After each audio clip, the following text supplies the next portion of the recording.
बीस दिसंबर की सुबह सुबह बेंगलुरु में करीब 200 घर कर्नाटका की कांग्रेस सरकार के आदेश पर गिरा दिए गए। यह कार्रवाई सुबह के करीब 4:15 बजे बेंगलुरु के वसीम लेआउट और फकीर कॉलोनी में हुई। इससे करीब 400 परिवार बेघर हो गए, वो भी ऐसे समय में जब शहर में कड़ाके की ठंड पड़ रही है। इंडिया टुडे की एक रिपोर्ट के मुताबिक जिनके घर पर बुलडोजर चला है उनमें ज्यादातर मुस्लिम समुदाय के लोग हैं। लोगों का कहना है कि उन्हें ना तो पहले से कोई नोटिस दिया गया और न ही अपना सामान निकालने का वक्त।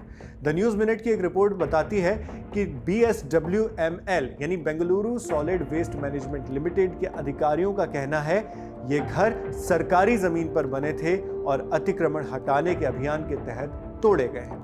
वहीं लोगों का आरोप है कि पुलिस की मौजूदगी में जबरदस्ती घर खाली करवाए गए और अब उन्हें खुले आसमान के नीचे अस्थायी टेंट में रात गुजारनी पड़ रही है।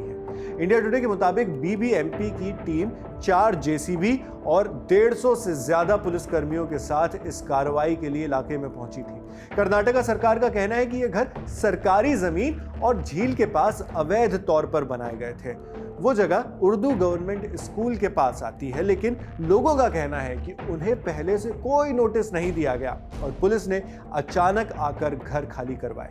कई स्थानीय मीडिया रिपोर्ट्स में लोगों ने दावा किया है कि वो 20-25 साल से यहां रह रहे हैं। उनके पास आधार कार्ड और वोटर ID भी है। ज्यादातर लोग मजदूरी करके अपना गुजारा करते हैं। क्या हो गया, टूट गया सब। अब हम लोग किधर जाए। अब पुलिस वाले आए थे तोड़ने के लिए, बोला भी नहीं, बताया भी नहीं, ऐसे ही आया। सुबह सुबह सब सो रहे थे, आया और तोड़ने को चालू हो गया। अब वो कुछ मौका भी नहीं दिया बोलने का। अब वो घर सब टूट गया।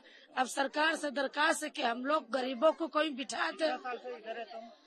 15 साल से है हम लोग, और 15 साल से इधर ही पड़े थे। इधर हम लोग तबला का काम करते हैं, तबला सेल करते हैं। ये मुद्दा कांग्रेस सरकार के लिए बड़ी मुश्किल बन गया है। कांग्रेस सरकार की इस कार्रवाई ने न सिर्फ राज्य के अंदर बहस छेड़ी, बल्कि इंडिया गठबंधन में सहयोगी केरला की लेफ्ट सरकार ने भी कांग्रेस को घेर लिया। केरला के नेताओं ने कांग्रेस पर बुलडोजर राजनीति अपनाने का आरोप लगाया है। रिपोर्ट के मुताबिक हफ्ते भर से लोग प्रदर्शन कर रहे हैं। कुछ लोग राजस्व मंत्री कृष्णा बायरेगौड़ा के घर के पास भी प्रदर्शन करने पहुंचे। दलित संघर्ष समिति जैसे संगठन भी उनके समर्थन में उतर आए।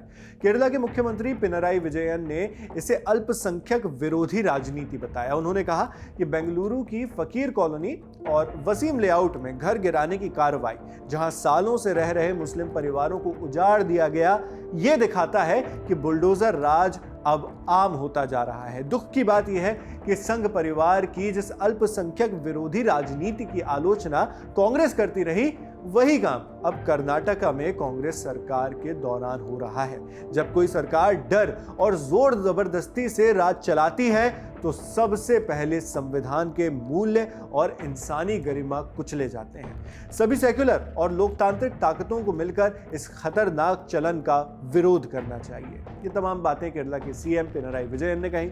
वहीं केरला के मंत्री V शिवनकुट्टी ने इसे इमरजेंसी के दौर जैसा बताया। उन्होंने कहा कि जो लोग सेक्युलरिज्म और लोकतंत्र के नाम पर सत्ता में आए थे, वही अब गरीबों के घर तोड़कर अपनी दोहरी सोच दिखा रहे हैं। शिवनकुट्टी ने आगे कहा, कांग्रेस का आजादी के बाद से ही मानवाधिकार उल्लंघन और बड़े पैमाने पर हिंसा का खूनी इतिहास रहा है। कर्नाटका में कांग्रेस सरकार जो बेरहमी दिखा रही है, वो इमरजेंसी के दौर की याद दिलाती है। इसके बाद कर्नाटका के deputy CM DK Shiv Kumar का भी बयान आया। इंडिया टुडे के मुताबिक उन्होंने कहा है कि ये इलाका पहले कचरा डालने की जगह था और जमीन माफिया यहाँ झुग्गियां बसा रहे थे। उनका कहना है, हमने लोगों को दूसरी जगह जाने का मौका दिया था, हम बुलडोजर राजनीति नहीं करते। साथ ही उन्होंने पिनराई विजयन के बयान पर कहा कि यह सब राजनीतिक बयान है, राजनीतिक प्रदर्शन है। पिनराई विजयन को बिना सच जाने हमारे स्टेट के मामले में इंटरफेयर नहीं करना चाहिए। यह सब चुनाव के वक्त की नौटंकी है। It is all political statement, political protest and anything.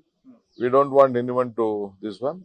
Without knowing the fact, Mr. Pinarayi should not interfere with our state affairs. It is all political gimmicks at the time of the elections. फिलहाल बेघर हुए परिवार मदद और फिर से बसने की मांग कर रहे हैं। जबकि राजनीतिक बयानबाजी और आरोप प्रत्यारोप जारी है। इन बहसों के बीच बेघर हो चुके लोगों के लिए क्या किया जाता है, इस पर हमारी नजर बनी हुई है। मामले से जुड़े बड़े अपडेट्स हम आप तक इसी तरह लाते रहेंगे। आपके लिए तमाम जानकारी जुटाकर इस खबर को लिखा है हमारे साथी आसिफ असरार ने। मैं हूं शेख नावेद, देखते रहिए लल्लन टॉप। यहाँ कबूतर एक पंख से उड़ता है और दूसरे से अपनी इज्जत बचाता है।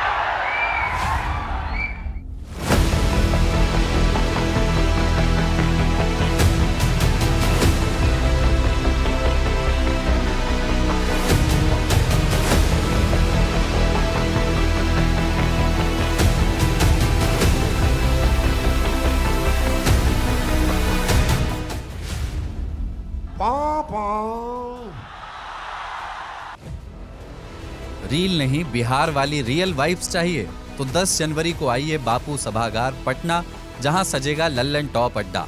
thelallanTop.com खोलो, बैनर पर क्लिक करो और तुरंत करो रजिस्टर और पहुंच जाओ पटना के सबसे जबरदस्त अड्डे में।